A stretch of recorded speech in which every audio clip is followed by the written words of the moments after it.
السلام عليكم. معكم يوسف التبابي، صحفي بإذاعة شذا اف ام. كنتمنى تكونوا بخير وعلى خير. أخيرا وبعد طول انتظار وبعد مدة ليست بالسهلة، هي سنوات ماشي، لأنه أنا شخصيا كنت اشتغلت في ليبيا وخدمت في ليبيا وكنت مذيع أخبار في قناة العاصمة، وكذلك ليبيا الوطن وقناة التواصل.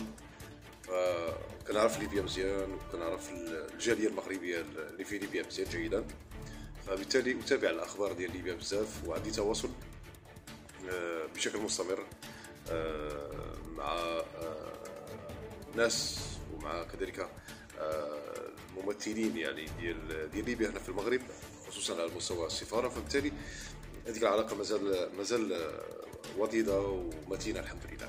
فاللي بغيت نقول الجالية المغربية